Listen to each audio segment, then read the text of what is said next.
बुद्धि चित्तं मन अहंकारं मनसो बुद्धि चित्तं मन अहंकारं ಎಂದು ಒಪ್ಪಿದ್ದೇನೆ ಎಲ್ಲರನ್ನೂ ಅದೇ ಶಿವುಡು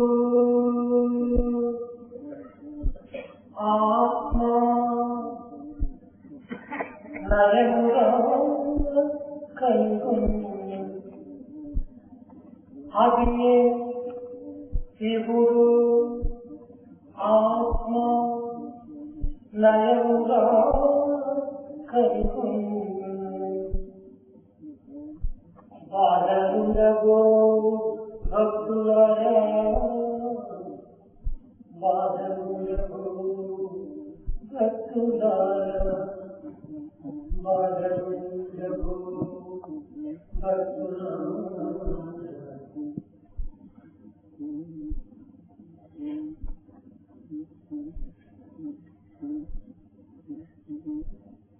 If only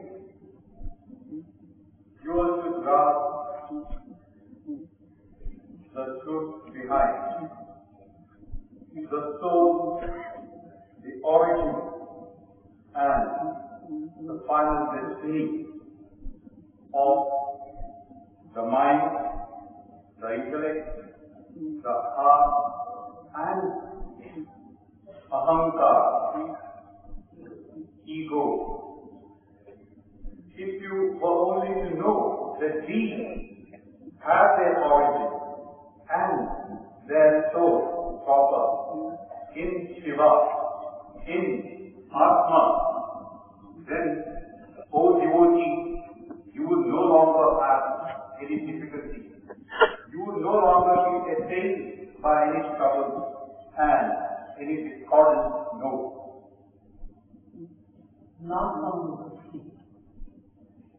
ನಮಗೆ ದೇಹ ಬಂದ ಕಚ್ಚಾತ್ಮನು ಸ್ಥಿತಿ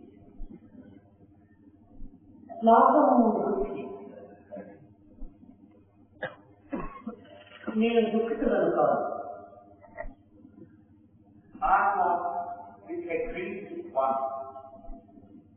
నమే దేహో నాకు వాస్తవంగా దేహం లేదు. Truly speaking, I don't have a body. బంధ కచ్చాత్మన ఇది ఆత్మకు బంధం అనేటువంటి ఏమాత్రం కూడా ఉండదు. There is no bondage at all for the Atma. నేను Sachchidananda Chaitanya స్వరూపులను. I am the Satchidananda Swarupa. అని ఎవరు ఈ సత్యాన్ని గుర్తించరు అట్టివాడే నిజతత్వమును ఎరిగినటువంటి వాడు. One who can comprehend this truth is really the one who has understood the truth proper. అట్టివాడికి స్వస్వరూప సందర్శన భాగ్యం లక్ష్యమవుతుంది. To such an individual, he is vouchsafed the realization of his self. అట్టి సాధకుడే స్వస్థానం చేరగలడు. Such a sadhaka would reach the destination proper. అనాది కాలం నుండి మానవుడు సంసార బంధంలో చదువుకొని అజ్ఞానం చేత దేహముని నేలని భావించి అనేక విధమైన బాధలను పడుతున్నాడు. Right from ancient times, man has been bound to this samsara. He has been misguided by his ignorance that he is indeed the body. అయితే వాస్తవంగా జీవుడు బద్ధుడు కాదు. But actually speaking, the jiva is not the bonded one. ఇతను బుద్ధుడే. He is verily the enlightened one. జీవుడు మాంసమైనటువంటి స్వరూపం కాదు, ఇది మంత్రమైనటువంటి స్వరూపం. The Jiva is not a living thing of flesh and blood. Rather, he is a very activizing force. ఇతడు గొప్పయుడు కాదు, కాదు చిన్మయుడు. He is not any inert thing like a teacher's book. He is one who is full of life and vigor. మానవ బోధపోతున్నటువంటి చైతన్య స్వరూపమైనటువంటి మూర్తి. And man is indeed the one, the repository of all the consciousness pervading this world. అయితే భౌతికమైనటువంటి ఈ భోగ భాగ్యముల తన యొక్క జీవిత లక్ష్యమని, but believing that these worldly comforts are the source of his joy, ఈ పాంచభౌతికమైనటువంటి అల్పదేహమే స్థానాన్ని, that this trivial entity made up of the five elements is indeed deep in the form of his body. తన చుట్టూ చేరినటువంటి దాదా పుత్రాలు బంధుమిత్రాలని తమ యొక్క మార్గములకు సహాయకారులను ఆశంకాక్షంగా తాము నిలవగలమని భావించి వెర్రివ్యూహం చేత అరువులు కాస్తున్నాడు మానవుడు. And believing that his children, his kith and kin, his relatives surrounding him are those who would lead him on his journey, he tends to look beyond the immediate reach of his surrounding people. తన స్వస్థానంలో తాను మర్చిపోతున్నాడు మానవుడు.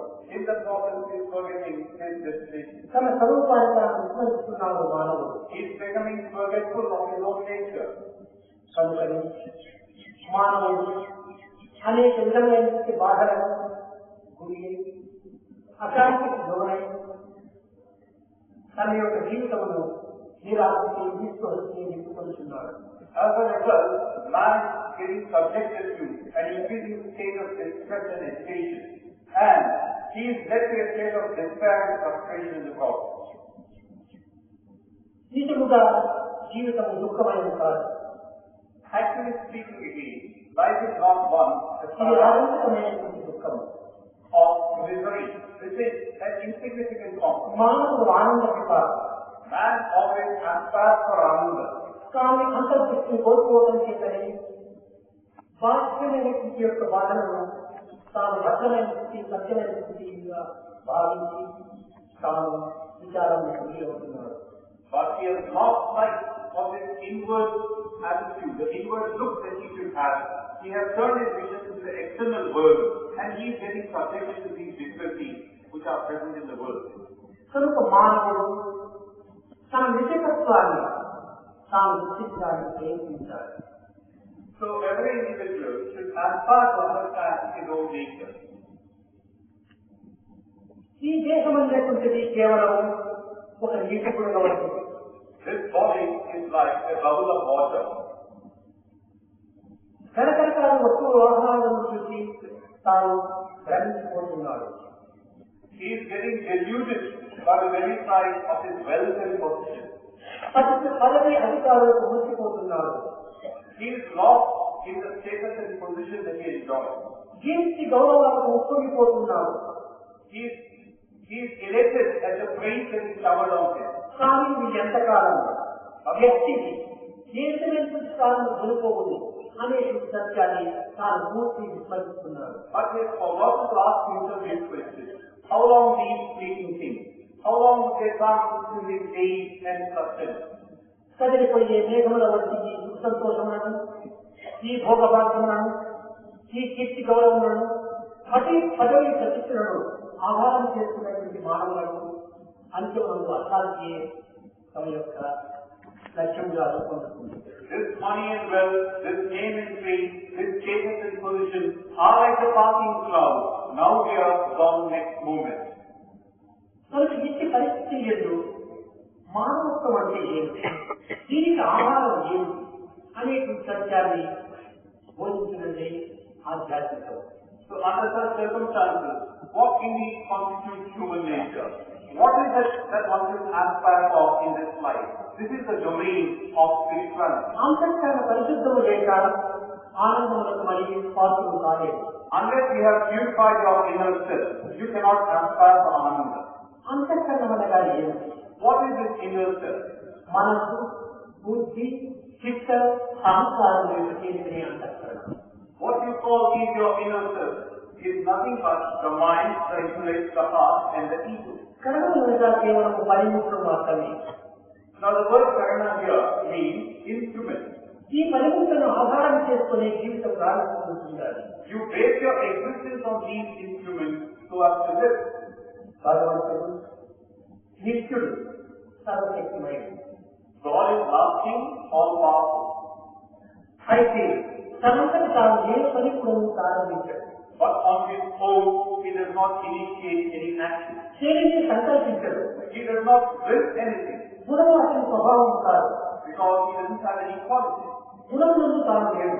He is not in any attribute. ఇలాంటి దైవత్వము సాక్షిభూతంగా తీసుకొని మానవత్వం తమ యొక్క పరిమితమైనటువంటి మనోబుద్ధి, చిత్త, అహంకారం ద్వారా ఈ యొక్క జీవిత మార్గాన్ని ఆదర్శవంతమైనగా నిరూపిస్తాడు. Keeping such a God as the eternal witness, an individual should aspire to make the fullest use of these instruments of the mind, intellect, heart and ego. మన గృహములకు లేక మరే మందిరములకు కొన్ని విద్యుత్ శక్తి దీపములను అలంకరింపజేసుకుంటాం. We have this ornamental illumination either in our house or in our temple. ఈ విద్యుత్ శక్తి దీపముల యొక్క వైర్లు అనేకముగా చేర్చి మన ఇంటిలో ఒక పెద్ద స్విచ్ బోర్డు మాత్రం మనం నిర్మించుకుంటాం. The wires leading out from these different lamps spread all over the house are taken to one common point where you have the switch. అయితే ఈ తీగల ఎంత కూడా కరెంటు వెళ్తూనే ఉన్నది. Current flows through each of these wires. ఈ switch board లో కూడా అనేక రకమైన తీగలతో సంబంధ బాంధవ్యాలు కలిగించుకుని ఉన్నది. The switchboard again is a get together as it were of a diverse number of wires. ఇంత విద్యుత్ శక్తి సరఫరా అవుతున్నప్పటికీ, ప్రపంచంతో ఉండినప్పటికీ ఆ విద్యుత్ శక్తి సమర్థక కాదు ఏ వస్తువును కూడా వెలిగించలేదు. Now this electricity of current that is being distributed out, that is flowing up through every wire, but it still cannot light a bulb. వెలిగించదు కూడా. It cannot light a bulb on its own. Current మాత్రం ఉన్నది. But certainly the current is flowing. మనము switch ని on చేసినప్పుడే ఆ bulb వెలుగుతుంది. Only when we put the switch on would the bulb glow. అదే విధంగానే మన దేహమే ఒక switch board. In the same manner, our body is like the switchboard. ఇందులో దివ్యమైనటువంటి చైతన్య శక్తి అనేటువంటిది కరెంటు రూపంలో ఈ తీగలలో అనేకమైన ఉంటుంది. And in this body is an actualizing force like the force of current. ఇందులో అనేక విధమైనటువంటి తీగలన్నీ కూడా చిక్కుబడి ఉంటున్నాయి. And all these different wires in the body are knotted together. అయితే ఏ బల్బు మనకు వెలగాలనుకున్నప్పుడు ఆ స్విచ్నే వస్తారు, కానీ మరొక స్విచ్ వచ్చి మనం అనుకున్నటువంటి bulb వెలగదు. Now you want a certain bulb to light up. You are about to put the switch on pertaining to that bulb. You cannot go on for some other switch. ఆ switch యొక్క తీగ ఆ bulb యొక్క తీగకు సంబంధ బాధ్యత ఉంటుంది. Because there is a link between that particular switch and the bulb that is attached to that switch. అప్పుడే ఈ యొక్క విద్యుత్ శక్తి అందులో ప్రసరిస్తుంది. Only then will this current flow through the wire. అదే విధంగానే మన దేహం అనేటువంటిది ఒక switch board. In the same manner, our body is like a switchboard. ప్రపంచంలో ఉంటున్నటువంటి యొక్క వ్యక్తుల యొక్క సంబంధ బాంధవ్యాలు అన్నీ కూడా ఇందులో అభిమాన మమకారమైనటువంటి తీగల ద్వారా ఇందులో ప్రవేశిస్తూ ఉంటుంది. The interrelationships that prevail between one person and another in this vast world of ours are like these wires which are knotted together in the switchboard within the person. ఒక్కొక్క వ్యక్తి ఎందుకు ఒక్కొక్క మనస్తత్వం అనేటువంటిది ఇమిడి ఉంటుండాలి. Each individual has its own characteristic qualities. ఇది ఎక్కడగా You might ask, how is this? ఒక వ్యక్తికి ఒకరు భార్యగా, ఒకరు భర్తగా, ఒకరు కుమారుడుగా, ఒకరు కుమార్తెగా, కుమార్తెగా, ఒకరు అత్తగా, ఒకరు మామగా, ఈ విధంగా సంబంధ బాంధవులు ఏర్పడి ఉంటాయి. Like with certain individuals, a person might be related as a wife, as a husband, as a son, as a daughter-in-law or son-in-law, or any other description that could be given. కానీ పుత్రాలైనటువంటి ప్రేమతత్వం అనేటువంటి యొక్క మనస్తత్వము హృదయత్వానికి కాకిన పెట్టడమే ఆ కుమారుని యొక్క అనురాగం అనేటువంటిది, వాత్సల్యం అనేటువంటిది అక్కడ అభివృద్ధి అవుతుంది. Now the flow of affection begins to come on when you have a link established with the other individual through the process of your mental attachment. అనగా ఇందులో ఉండినటువంటి సూక్ష్మమైనటువంటి రహస్యం ఏంటి? What is this inner significant truth in this? ఈ మనస్సు అనేటువంటిది కొంత చెలించిన పెట్టడమే ఇది ఆత్మకు సెన్స్ అవుతుంది, సోకుతుంది. అప్పుడే ఈ ఆత్మ యొక్క ప్రభావం అనేటువంటిది ఈ వాత్సల్యమైన రూపం లోపల సూర్యుడి పైన రావచ్చు. What this means is the mind is not just that little bit necessary for it to establish a contact with the Atma, and then the affection towards your son or the daughter would flow up. శక్తి బోర్డులో ఈ విద్యుత్ శక్తి ప్రకాశిస్తూనే ఉంటున్నది. Now in the switchboard, this current has been flowing all through. అయితే సంకల్పంతో కూడినటువంటి మనస్తత్వం అనేటువంటి హృదయం పైన కొంతవరకు ప్రవేశించినప్పుడే ఈ బాంధవ్యం అనేటువంటిది బలపరుచుకుంటున్నాం. But then this mind, wherein you have this process of heart-making and dissolution going on, when the heart comes into play with the mind, then you have this bond of affection with that. ఈ మనస్సు అనేటువంటి చైతన్య శక్తి ఆత్మకు ఏ విధంగా ఉన్న శోకనప్పుడు ఏ విధమైనటువంటి అనురాగం కానీ, ఇంకే విధమైనటువంటి వాత్సల్యం కానీ, మోహం కానీ మనలో ప్రవేశించదు. So this motivating force of the mind, so long as it does not establish a link with the Atma, there is no emotion or passion like affection and such other feelings to it. మనం వెలుపలి పాత్రను చూసినప్పుడు వ్యక్తి వైపుడు మనకు కనిపించదు. When you look at a switchboard externally, you can't perceive any wire. వ్యక్తి సంబంధ బాంధవ్యం కూడా మనం గుర్తించడానికి వీలు కాదు. Nor can you see any interrelationship among these wires within. అయితే ఆ బోర్డు చూసినప్పుడు అనేక రకమైన జీవులు చాలా ఎక్కువగా ఉండేట్టుగా కనిపిస్తాయి. But when you open out the board, you would see a complexity of connections having been made in the board. అదే విధంగా మానవత్వం ఉన్నటువంటి దేహతత్వములకు వెలుపలి భాగంలో ఉన్న మన వ్యక్తి సంబంధ బాంధవ్యం ఉంచినట్టు మనకు గోచరించదు. In the same manner, man, whose existence we identify with his body, externally there appears to be no connection, nothing is perceptible. ఇది తెలియనటువంటి మనస్సు యొక్క ప్రభావాన్ని ఈ సంబంధ బాంధవ్యాన్ని చేకూరుస్తుంటారు. This mind is latent and it is within. It is that which is responsible for this process of affection. మనస్సు యొక్క రూపం లేదు. Mind has no form. సంకల్పం యొక్క ప్రభావమే మనస్సు. It is the effect of all the thoughts that is called is the mind. సంకల్పమే మనస్సు యొక్క కారణం. These thoughts are the stabilities of the mind. వికల్పాత్మకం మనః అని ఈ సంకల్పముల చేతనే మనసు యొక్క ప్రభావము మరింత విజృంభిస్తూ వస్తుండాలి. It is because of these thought processes that mind comes to the fore and exercises its influence. ఈరోజు మనం చేయవలసినది సర్వములకు మనసే మూల కారణం. What is it that we should do today? For everything, mind is the cause. మనసు ఉండినంత వరకు కూడా మనకు శాంతి తప్పలేదు కాదు. So long as the mind is with us, we are subjected to this unsteady behavior. మనసు ఉండినంత వరకు కూడా ద్వైతం అనేటువంటి మనకు బాధించక తప్పదు. So long as we have the mind, this process of duality is going to ఉండినంత వరకు కూడా మన సంబంధ బాంధవ్యం అనేటువంటిది శరీరంతో వీలు కాదు. So long as the mind is inside, you cannot break your bondages and your limits. ఏనాడు ఈ మనసులు నిర్మూలం కావించడం ఆయన నిశ్చయిత్వాన్ని పొందుతాము. The day you can exterminate or put aside this mind, that will be the day where you gain steady-mindedness. అప్పుడే నిస్వార్థత్వాన్ని కూడా మనం స్వీకరిస్తాము. You will become steady and you will also become selfless. అప్పుడే మనం మానసిక సంబంధమైన వృత్తుల నుండి దూరం అవుతాము. Only then can we remove ourselves from the effect that the mind brings into play. భక్తి స్థితిని అమరత్వము అనేటువంటి కూడా చెప్తారు. This state is called amartva. అమరత్వం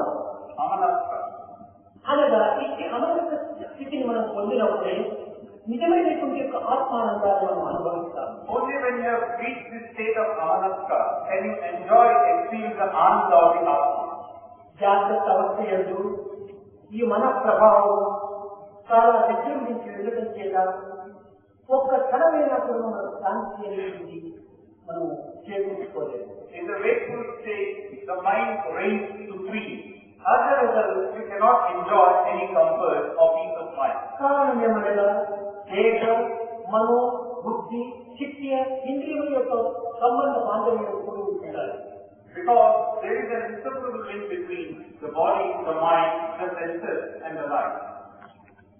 ఇదే దేహము స్వప్నావస్థను చూసినప్పుడు కేవలం మనస్సు మాత్రమే ఉన్నది కానీ దేశము ఇంద్రియము అంతఃకరణానికి ఏమాత్రం లేదు. Now the same body, it is dream state. There only the mind is present. The body is absent, the senses are absent, and the heart, Atma is absent. కనుక స్వప్నం నుండి కూడా స్వప్న దృష్టి యొక్క సుఖదుఖములు కానీ లేక ఇంకే విధమైన సంబంధ బాంధవ్యములు కానీ స్వప్నంలో కూడా మనం అనుభవిస్తున్నాము. So that is why in this dream state we experience those difficulties and sorrows that we normally encounter. స్వప్నం నుండి కూడా స్వప్న కర్మలను మనం ఆచరిస్తున్నాము. Because in our dream state we are undertaking the actions pertaining to the dream. ఆచరించిన యొక్క కర్మ యొక్క ఫలితము అనుభవించే నిమిత్తమై ఈ దేహం సంసిద్ధంగా ఉంటుండాలి.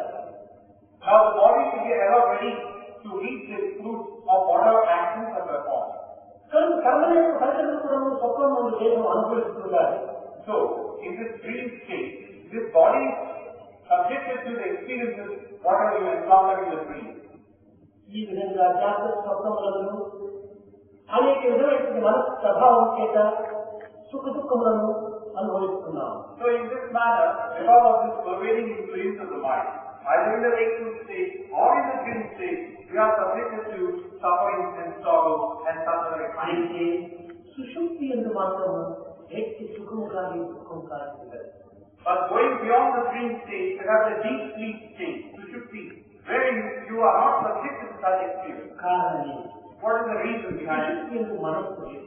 Because in this deep sleep state, the mind is ఎప్పుడు మనస్సు లేదు, ఎక్కడ మనస్సు లేదు అక్కడ చైతన్య శక్తి అనేటువంటిది అనేక విధమైన స్థితి యొక్క తేజస్సుతో ప్రకాశిస్తూ ఉంటారు.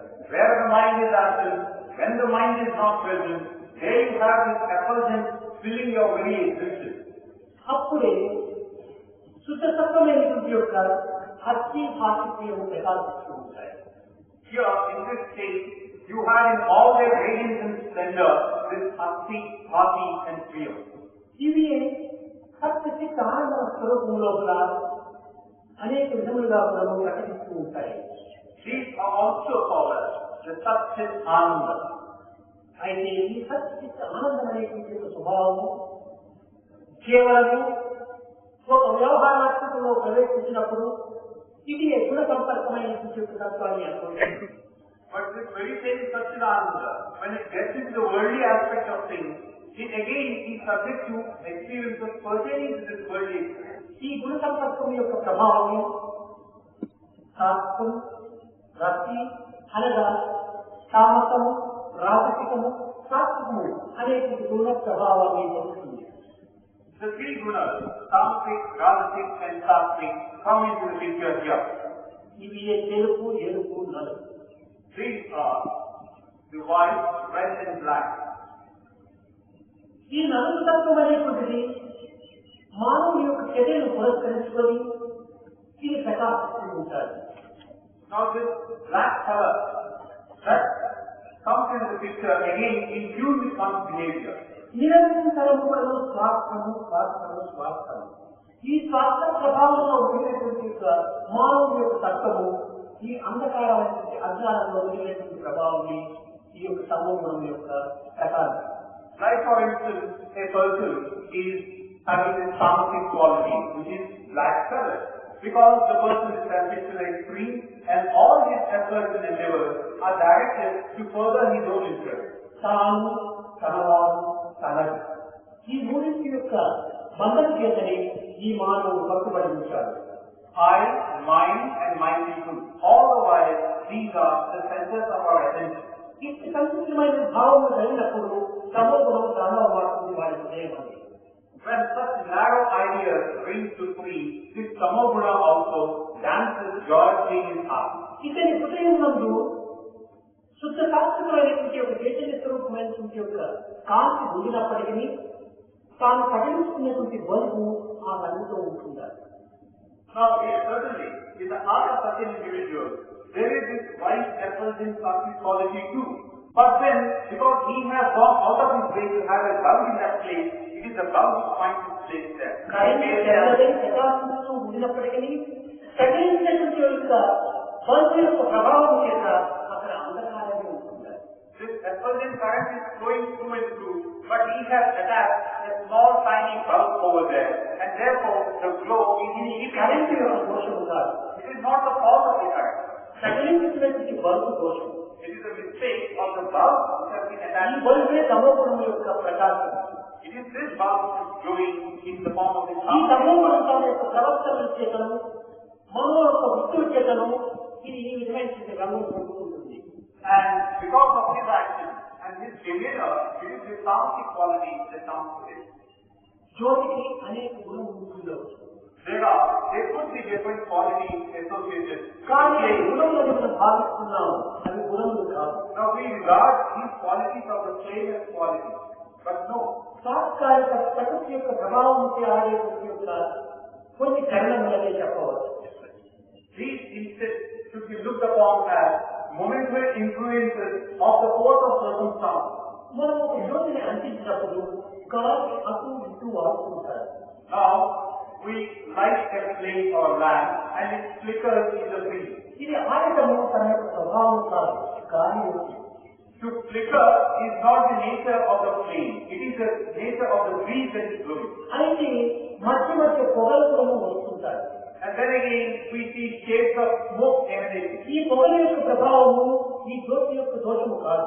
The smoke again is not to be traced with the quality of the flame. దీనిలో చేరినటువంటి తైల దోషము. It is the nature of the oil that has become part of the flame. ఈ జ్యోతిలో నీటి చిలుకలు వేసినప్పుడు చిన్నపటమని శబ్దం ఇస్తుంది. And when you drop a drop of water or two, it crackles.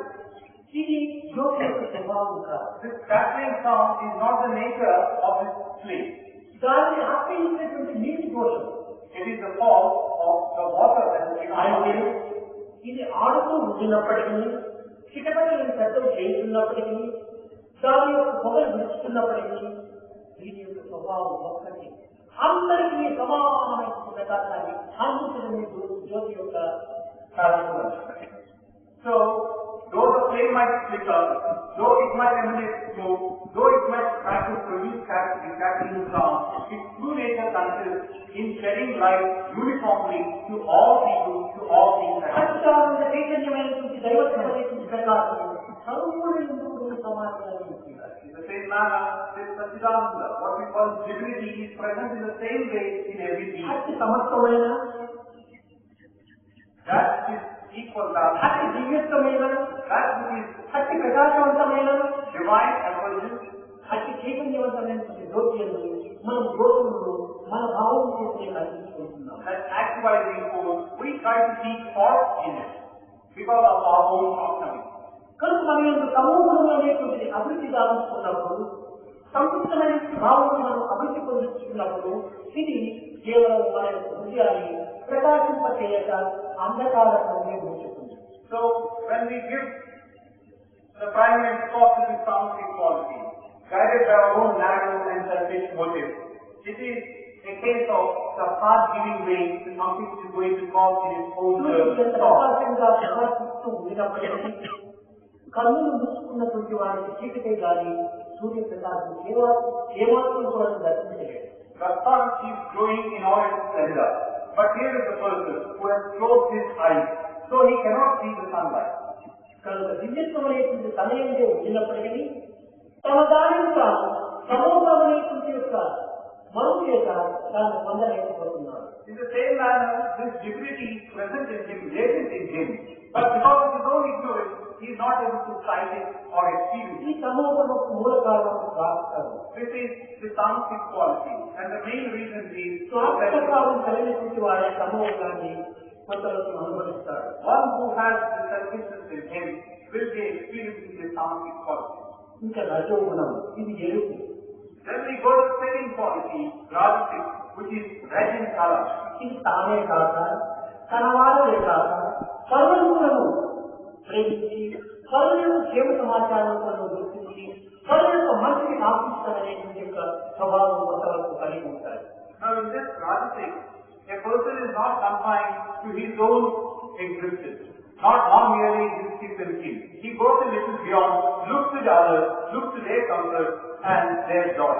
ఇందులో కొంతవరకు లోక సంస్థ శిరోభవంతు అనేటువంటి లోకమంతా బాగుంటేనే నేను బాగుంటాను తన స్వార్థాన్ని ఆధారం చేసుకుని లోకక్షేమాన్ని కూడా ఆశిస్తుంటాడు.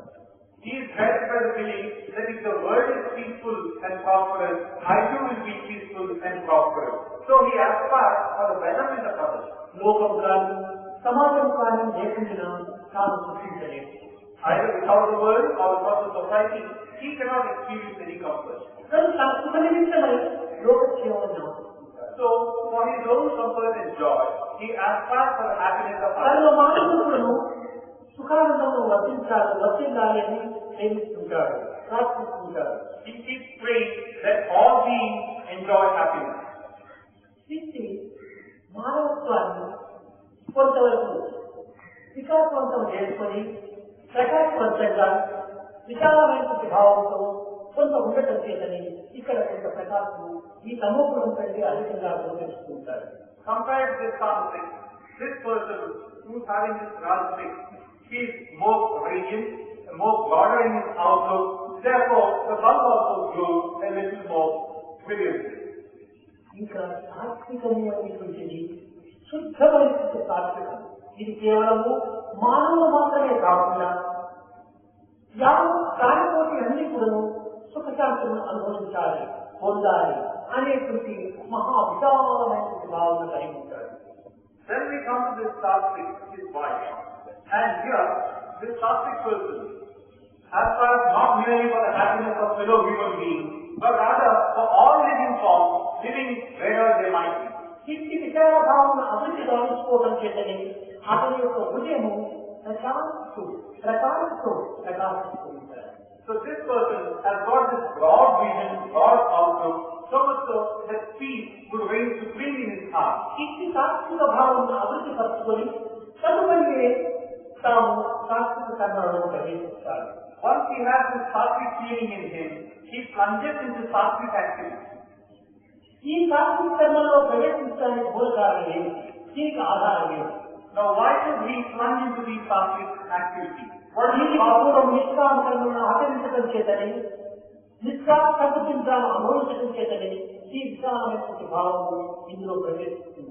He now experiences this broad outlook on life and in all in his existence because he has indulged in sacrifice. He has indulged in work without an eye on the fruit of those acts. అయితే ఇక్కడ తెలుపు, ఎరుపు, నలుపు ఈ మూడు రంగులతో మనం అనుభవిస్తూ ఉన్నాం కనుక ఇందులో భగవంతుడి ఎప్పుడు మూడు రంగులు ఉంటున్నాయా అంటే లేదు, అక్కడ ఒక్కటి మాత్రమే ఉంటుంది. Now we have described the white, the red and the black. Question is, are these colors to be found in God also? The answer, ఆత్మిక సామర్థ్యముల యొక్క హృదయాలే ఈ రంగులకు మూల కారణం కానీ ఇందులో ప్రవేశించినటువంటి యొక్క జీవశక్తి చైతన్యం అనేటువంటి యొక్క విద్యుత్ శక్తి ఒక్కటే. the answer is no. This white, red and black come into play because of these three qualities, sattvic, tamasic and rajasic. But when you look at the driving force, the current aspect is one and the same. కనుక ఈ గుణములకు మూల కారణము మన ప్రవర్తన. So these gunas, the main reason is our own behavior. బుద్ధి వ్యాఖ్య మతించుకున్నది, బుద్ధి అనేటువంటిది మనసు యొక్క ప్రభావంపై ఆధారపడి ఉంటుంది. Now this intellect depends upon the behavior of the mind. బుద్ధి కర్మానుసారి కూడా అనుకుంటుంటాం. We also tend to look upon this intellect as one who follows the dictates of karma. కానీ ఈ బుద్ధి మనసు చిత్త అహంకారములు కేవలం ధరించినటువంటి ఉపాధి. But then again you should remember, mind is like the heart and the ego are what we ఇది have కేవలం కర్మలు మాత్రమే. what we have put on. These are merely మన దేశమంతా కూడా కన్నులు, ముక్కు, నోరు, చెవులు ఇలాంటి కరణములంతా కూడా మనం కలిగి ఉంటున్నాము. These are the instruments like what you have elsewhere in the body, the eyes, the nose, the ears, the tongue, the ఈ mouth. కరణములు మాత్రం కేవలము ఒక జడమైనటువంటి మాత్రమే. Now these instruments are inner. ఇందులో ఆత్మ చైతన్యం అనేటువంటి యొక్క శక్తి ఉండటం చేతని కన్నులు చూడగలుగుతున్నాయి. There, deep within, driving them into action is Atma Shakti, the force driving them. చైతన్యం అనేటువంటి మన యొక్క హృదయ స్థాయిలో ఏటీలో కన్నులు చూడలేదు. But for the presence of this driving force, the purity in itself, the eyes cannot see. చెవులు వినలేదు, The ears cannot hear. నోరు మాట్లాడలేదు. The mouth cannot talk. అయితే కొన్ని సమయం లోపల ఈ కన్నుల యొక్క దోషములు కూడా కొన్ని ఉంటాయి. But under certain situations, even these have their own shortcomings.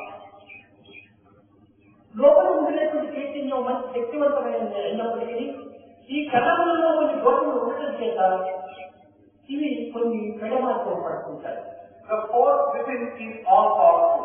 But because of the shortcomings of these instruments, we tend to go astray. కన్నుల యందు దోషములు ఏర్పడుతుంటాయి. There are these shortcomings which come on into these instruments. ఒక చిన్న ఉదాహరణ, Let's small example. మన యొక్క ఆరోగ్యము పరిపూర్ణంగా ఉండేటప్పుడు మనం ఏ పదార్థం తిందుమో ఆ పదార్థం గురించి సుస్పష్టంగా చెప్పగలుగుతాం. When we are in the pink of health, whatever we eat will be able to relish. తీపి తిన్నప్పుడు ఈ నాలుగు తీపి అని తన గురించి నిరూపణచేస్తుంది.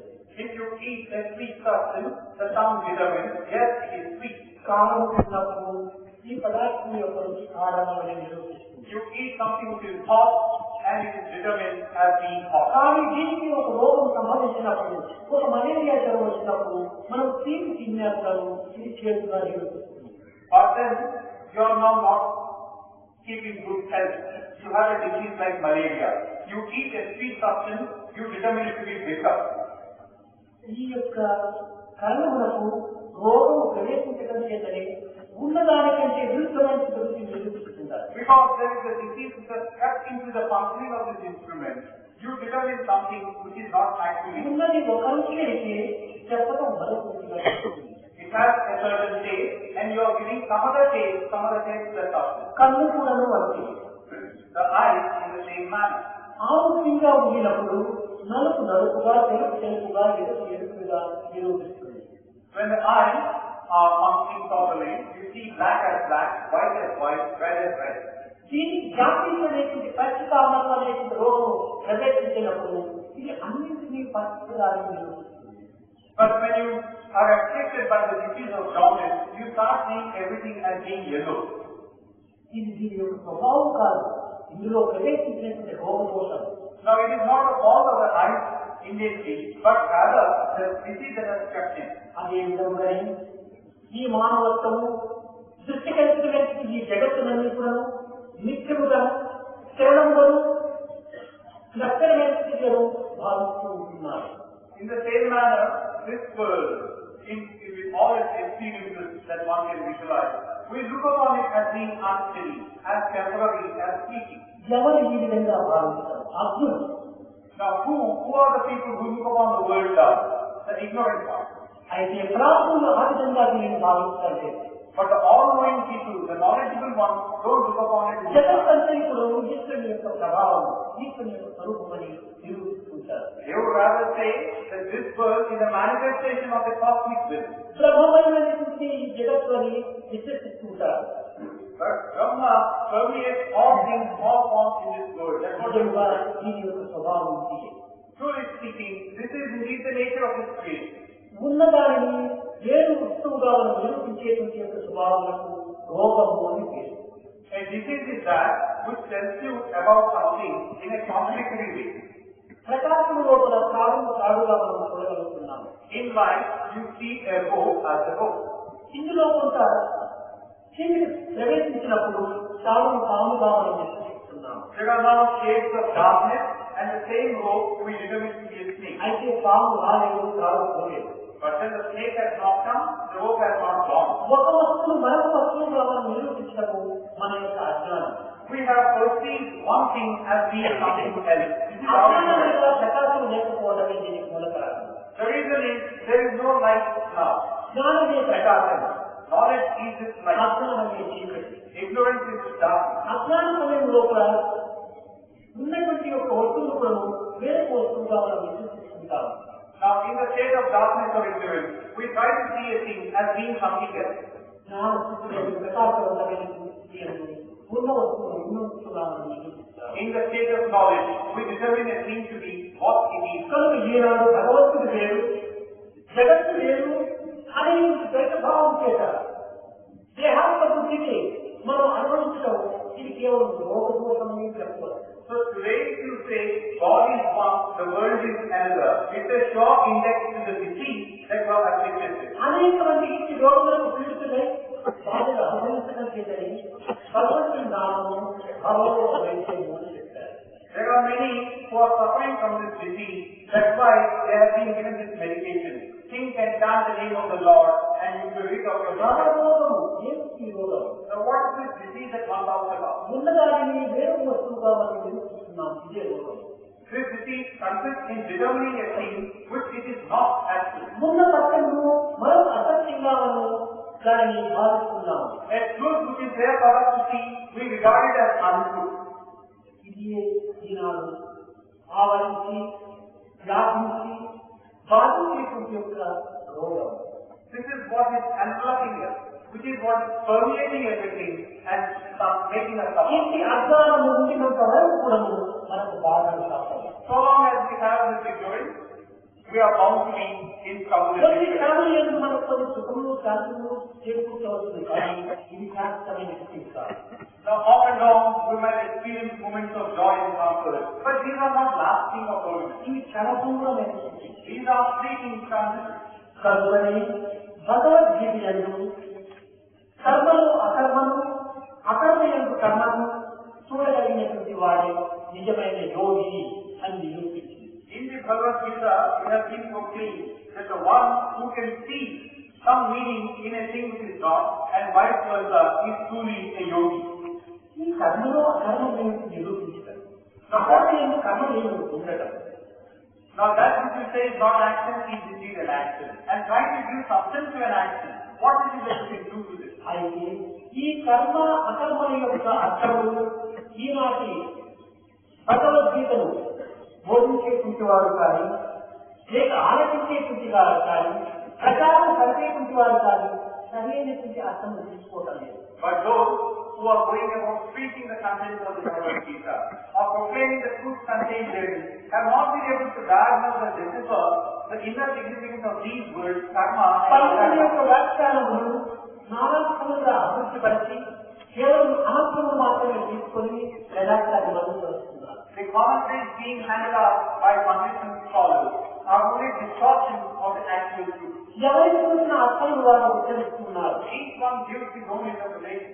తమ పాండిత్యాన్ని ప్రకటించి ప్రజలను ఆకర్షించేటువంటి నిమిత్తంలో ఈ పదములను వినియోగపరుస్తున్నారు. One wants to exhibit one scholarship and he starts using a variety of words. సరైనటువంటి కాదు. This is not the true state of affairs. ఉన్న అర్థాన్ని, ఉన్న పదార్థాన్ని ఉన్నట్టుగా నిరూపించేటువంటి సత్యవాదంలో ప్రవేశించినప్పుడే మీరు నిశ్చయం వరకు అర్థమవుతుంది.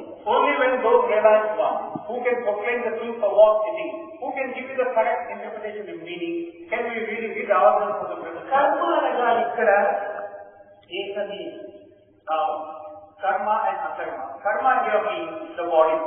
అనగా జన్మాంతర కర్మల యొక్క ఫలితం అనుభవించే నిమిత్తమే కాయను ధరించాలి. Meaning, this body is given to you so that you can experience the fruit of your actions. కర్మమయం. This body is full of this karma.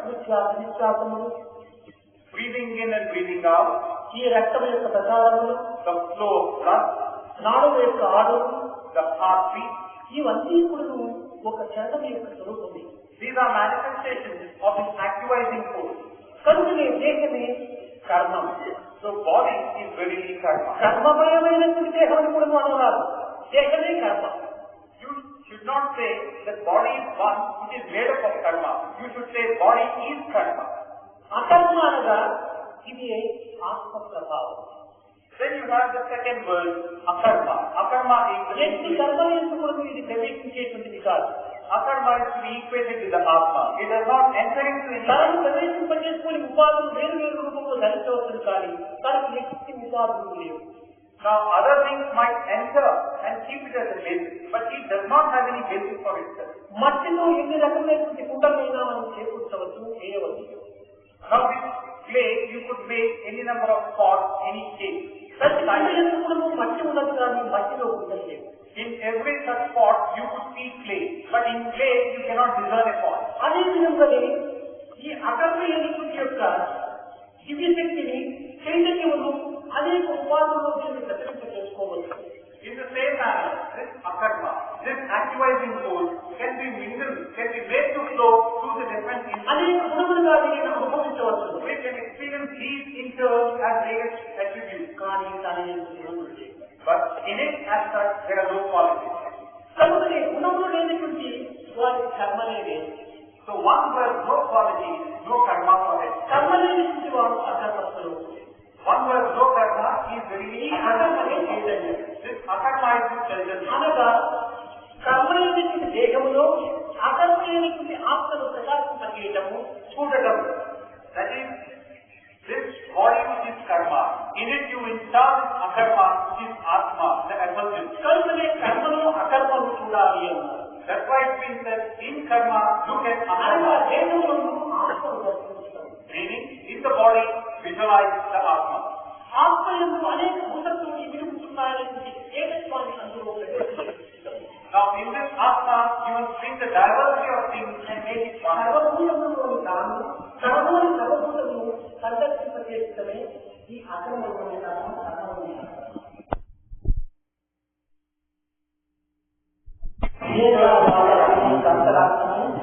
ఆనందత్వంలోని ఏకత్వాన్ని నిరూపించేది కర్మలోని. All said and done, this akarma, in karma, would imply looking at the unity behind this diversity. కర్మలుగా దేహాన్ని Karma again is due to the body. అకర్మలుగా చైతన్యం. Akarma means chaitanya. ఇది సత్యన్న ఆనందం. This is Satchidananda. ఈ సత్యానంద చైతన్యం యొక్క తత్వమే అకర్మ. This Satchidananda Chaitanya is akarma. అయితే అకర్మగా వచ్చినాము ఎన్ని కర్మలు చేయకుండా ఉండడం అకర్మ అంటారు.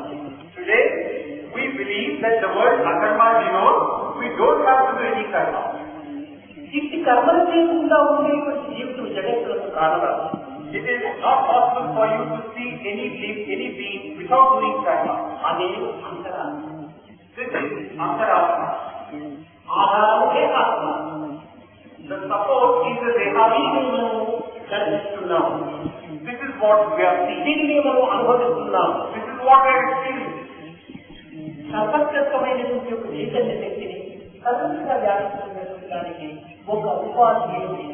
This all-knowing entity, this all-forceful entity has no support from జాతి, God.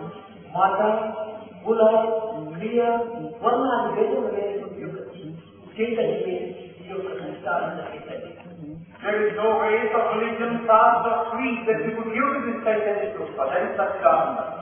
కనుకనే మమైవాంసే జీవలోకి జీవభూత సమాహారః అని గీత పోలిస్తూ నా అంశమే సర్వభూతములందు కూడా దివ్యమైనటువంటి ఒక తేజస్సుతో ప్రకాశిస్తున్నారు.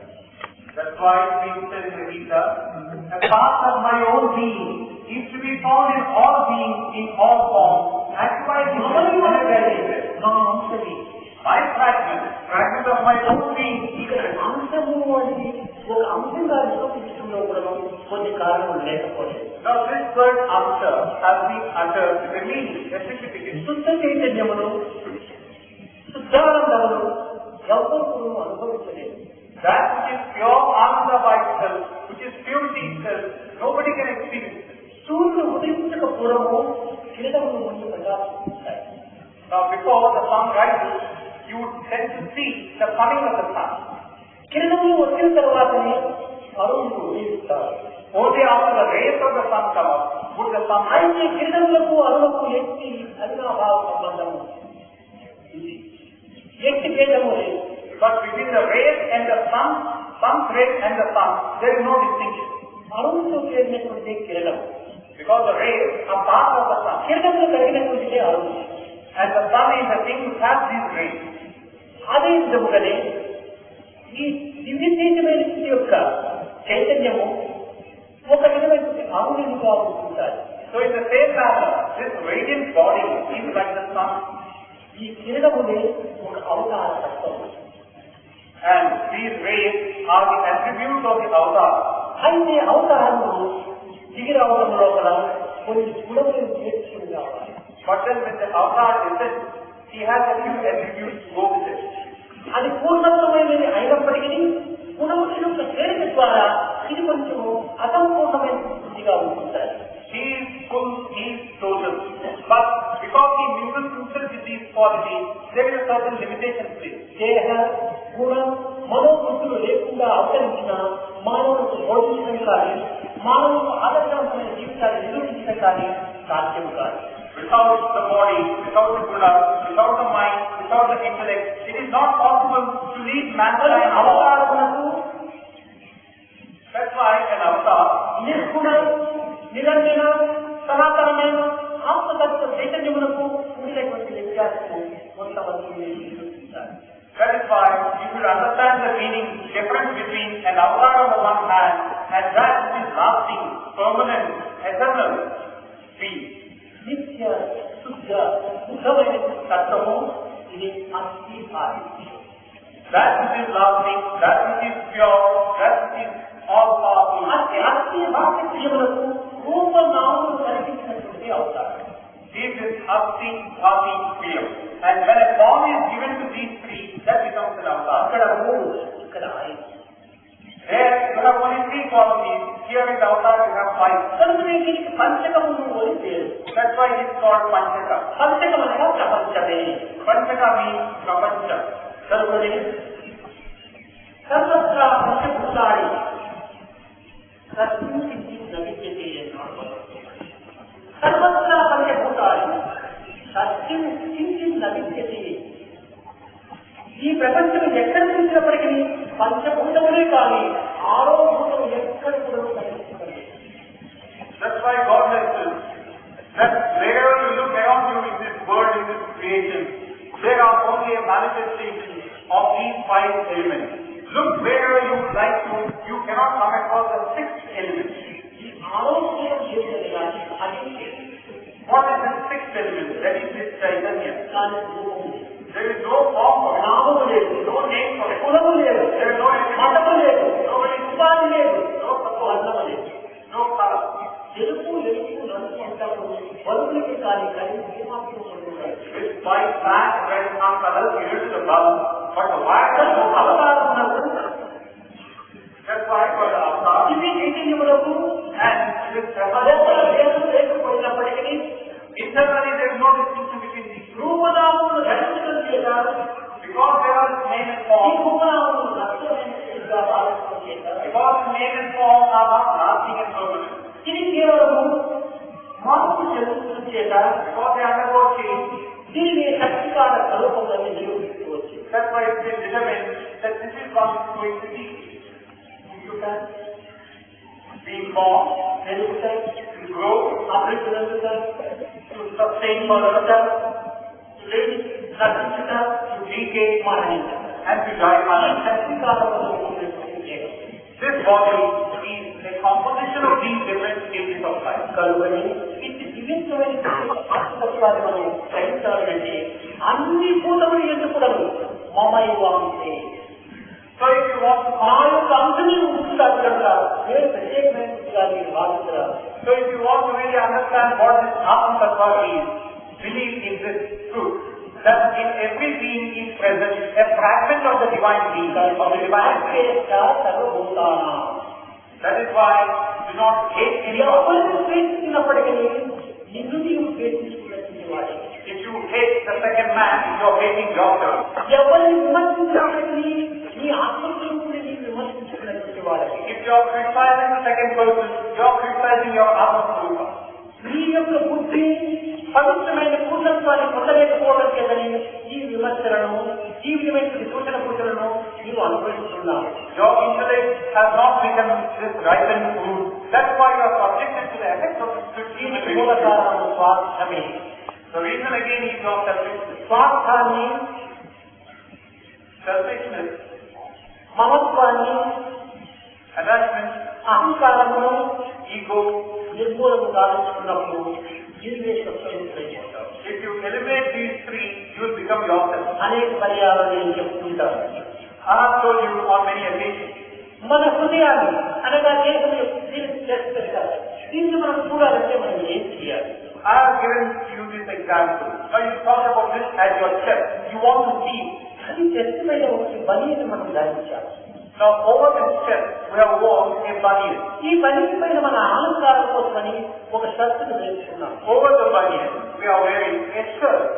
ఈ చలిబాలను కొంచెం నివారణ కావాల్సుకునే నిమిత్తమై మనం ఒక కోటును ధరించాం. దానిపై So as to secure some warmth in this cold weather, we are wearing a coat over this ఈ shirt. కోటు షర్టు బలి మూడు ఉండడం చేతనే మన చెట్టు మనం చూడలేకపోతున్నాం.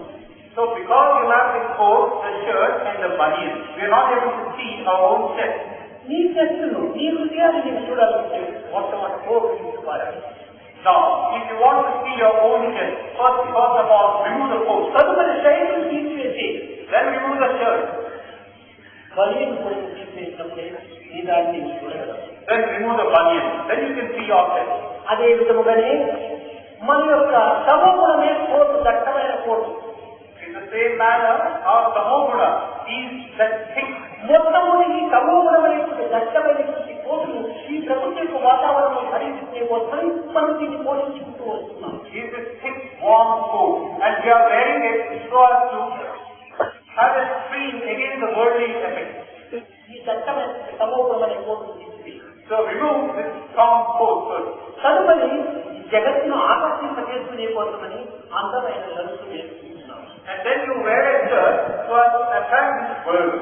వర్షం కింద నివారణ అన్నారు కానీ మన అందరం కోసం ఈ రంగులో వేసుకుంటున్నాం. Frock has to be worn so as to remove you from the afflictions of the weather. ఆకర్షింపజేసేటువంటి ఈ రంగులు.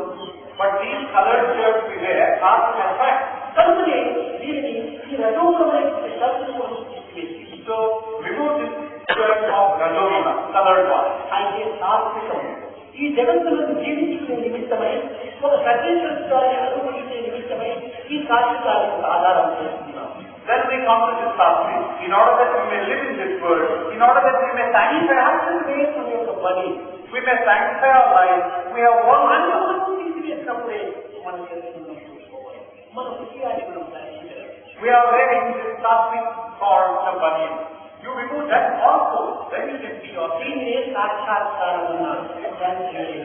This is called Sathya Sai కావాలనుకుంటే సమూహ రజోగుణ సాక్షాత్కారాన్ని మూడింటిని కూడా మనం విశ్లేషించాలి. or self-realization. So if you want to have self-realization, remove all the things ఇందులో of ఏ ఒక్కటి ఉండినప్పటికీ మనము సుస్పష్టంగా ఈ విషయాన్ని దర్శించలేదు. So even if a case of even one of these is present, you cannot see your heart clearly. భిన్న భేదములు మనం అనుభవిస్తున్నాము, దర్శిస్తున్నామంటే దీనికి మూలకారణి మనలో ఉన్నటువంటి కులదోషములే. Today we are taught asunder under conflicting thoughts and emotions. This is to be traced to our own thinking thoughts. ఈ రాగద్వేష అహంకారములు ఏనాడు మనకు నిర్మూలం గావించబడమో ఆనాడు విధించేటువంటి ఆత్మని. Once you have removed this attachment, hatred and ego, ఆత్మశుద్ధి కోసమనే మరే ప్రత్యేకమైనటువంటి ఒక సాధన చేయనక్కర్లేదు. what is left is Atma. To remove the Atma, no separate Atma. ఇతరులను ఆశ్రయించనక్కర్లేదు. You don't have to seek shelter under others. ఈ మూడి చుట్టూ కప్పబడి ఉన్న కనుక కప్పబడినటువంటిది విసర్జించినప్పుడు ఉన్నటువంటిది ఉన్నట్టుగానే కనిపిస్తుంది. Because this Atma is screened away by these three outer coverings. Remove these three, Atma is seen for itself. కనుక రాగద్వేష అహంకారాలను నిర్మూలంగా ఉంచుకున్నప్పుడే మనం సత్యముఖ స్వరూపాన్ని నిరూపించవచ్చును, దర్శించవచ్చును. So this attachment, hatred and ego, remove these three layers, you can see your own self. దీనిని దర్శించే నిమిత్తమే హిమాలయములు పోనక్కర్లేదు. To see this self of yours, you don't have to go to the Himalayas. పరిత్యాగం కానక్కర్లేదు. You don't have to renounce anything in a way. సన్యాసాశ్రమాన్ని You స్వీకరించనక్కర్లేదు. don't have to become a sannyasi. ఇది కేవలము మన ప్రాముఖ్యత కల్పించేటువంటి వికారం. Because these are all thoughts that come to us because of our distorted view. మనమే ఈ ఆత్మాకారమై ఉంటున్నాము. We are deluding ourselves because ఆత్మనే నీవై ఉంటుండగా మీరు ఎక్కడికో పోయి ఏమి దీన్ని దర్శించడం. we are revealing the form of the Atma. When you are the Atma, where do you want to go to see the Atma? కనుక ఈ దృష్టిని నీ లక్ష్యం ఆత్మ యొక్క మరల్చుకోవడానికి తగినటువంటి కృషి సాధించడానికి ఈ మనస్సు యొక్క ప్రభావం దినదినంలో కొంతవరకు అణుచుకోవడానికి ప్రయత్నించాలి. So turn your sight within, look inward, and in this journey of yours inward, try to curb and contain the mind. This is how you will progress in your day-to-day life. మనసు యొక్క చమత్కారం ఈ రకమైన మార్పులకు మూల కారణం. It is the attractions brought about by the mind that are cause for these మనసుని లేకుండా చేసుకున్న చమత్కారము ఉండవు. If you can remove the mind, no attractions can be guided. చమత్కారం లేనప్పుడు చిత్త స్వరూపము ప్రకాశం. Once these are out of the way, your own self will radiate in all its splendor. అదే that becomes awareness. సర్వత్రాన్ని పొందుతాను అనుభవిస్తుంది. It can experience everything around it. సర్వత్రాన్ని గ్రహిస్తుంది. It can understand everything. అవేలా అన్నింటినీ తెలుసుకోవడమే దీని యొక్క స్వభావం. Awareness means getting to know everything. అన్నింటి యొక్క ఏకత్వాన్ని తెలుసుకోవడమే దీని యొక్క ప్రభావం. It is also given to it to know the one in the many. ఉన్నది అదే సత్యం. There is only one, that Sat. దాని యొక్క విషయాన్ని తెలిసేటువంటి శిక్ష అదే awareness. That which gets to make you know that is Chit. అన్నప్పుడు వచ్చేటువంటి ఫలితమే ఆనందం. And once you have known it, the result is Ananda. అదే సత్య శిక్ష ఆనందం. This is what is called Sat Chit ఈ Ananda. మూడు కూడా మన ఎందే ఉంటున్నాయి. All these ఈ మూడు లేని పదార్థం జగత్తులో కాదు are to be found in ourselves. సమస్త పదార్థం ఏంటంటే ఈ సత్య ఆనందం ఉంటున్నాయి. You cannot find a thing which is devoid of any of these three. అయితే రూపరామం చేతని దాన్ని విభిన్నంగా మనం అనుభవిస్తున్నాం. Because of their own names and forms, we describe them in different ways. రూపనామం వేరు చేసినప్పుడు ఉన్నది ఒక్కటే. Once you go beyond the name and form, there is only one thing. పిల్లల యొక్క అభిష్టం కోసమని, పిల్లల యొక్క వాంఛల కోసమని, పిల్లల యొక్క రాగముల కోసమని ఒకే చక్కని పాపము అనేక రకమైనటువంటి వింటుగా మనం చూపిస్తున్నాం. కానీ ఈ రూపనామం వేరువేరుగా ఉంటాయి. చక్కని యొక్క తీర్పు ఒక్కటి. Just to satisfy the whims and fantasies of the children.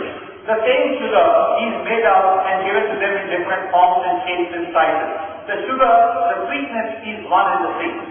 మన రాగములు, మన మోహము, మన అహంకారము, మన భ్రాంతులు అనేకంగా ఉండినప్పుడే ఈ యొక్క రూపనామములు అధికంగా అనేకంగా మనము దర్శిస్తూ ఉన్నాం. In the same manner, our thoughts are idols, our attitudes are different, our behavior is different, and that's why we tend to see everything as being different. ఎర్రగాలని ఉన్నటువంటి వ్యక్తి అంతా ఎర్రగానే కనిపిస్తుంది. One who wears red-colored goggles looks everything to be red. అందరికీ తెల్లగానే కనిపిస్తుంది. If he puts on a white-colored one, he looks everything as white. ఇది కేవలము ఇది సమత్వం కాదు, తగిలించుకున్నటువంటి యొక్క దృష్టి. You cannot say this is a case of equality of mind. This is something that is put on శాశ్వతమైనటువంటి యొక్క దృష్టి, something which is artificial. మనకు రజోగుణమైనటువంటి దృష్టిని, తమోగుణమైనటువంటి దృష్టిని, శాశ్వతమైనటువంటి దృష్టిని మనం తగ్గించుకొని దీనిని అన్నింటిగా ఏదో ఒక రకమైనటువంటి యొక్క రంగులుగా మనం భావిస్తున్నాము. In the same manner, we have formed this rajasic, tamasic and sattvic, different colors. ఖచ్చితమైనటువంటి సమత్వంలో మనకి నిజత్వం మనకు గుర్తించడానికి కాదు. And we see everything accordingly. This is not a case of equality or equal-mindedness. దృష్టి బ్రహ్మమయమైనప్పుడే సృష్టి సర్వమైనది. Only when your vision has zeroed down to Brahma, then you will find the essence of this creation. కనుక మొట్టమొదట మన దృష్టిని అందులో ఉంచుకోవాలి. So try to curb your sight. సర్వత్రా ఆత్మతత్వాన్ని మనం విశ్వసించాలి. Believe in this conviction that everywhere is this Atma. ఇలాంటి ఆత్మతత్వం తప్ప అన్ని పదార్థాలు జగత్తులో లేదని మనం విశ్వసించాలి. We should also believe that there is nothing in this world which is devoid of ఆత్మతత్వాన్ని దర్శించాలి. which is devoid of this Atma Tattva. దర్శించినటువంటి దానిని అనుభవించాలి. Then you come face to face with this reality and you see Bhagavad Gita యందు జ్ఞాతం, ద్రష్టం, ప్రవేశము అన్నారు. That's why it's been said in the Bhagavad Gita, first see, then understand, then let it become part of your life. మొదలు తెలుసుకో, Get to know first. రెండవది చూడు, Second, see. మూడవది అనుభవించు. Third is experience. ఇదే మన కోరిక. This is the totality of our కానీ మొట్టమొదటి మీరు ఈ విషయాన్ని తెలుసుకోవడానికి కొంతవరకు ఆవేదన పడి శ్రద్ధావసరను అభివృద్ధి పరచుకొని చక్కగా శ్రవణం చేసి ఈ నిత్యాన్ని నిత్యాలా కలిపి సత్యాన్ని గుర్తించడానికి నేర్పించారు. So first and foremost, you must have this yearning to know this truth, and having got to know about it, try to see it properly in its proper way, and then try to make it part of your experience, and then experience is Ananda.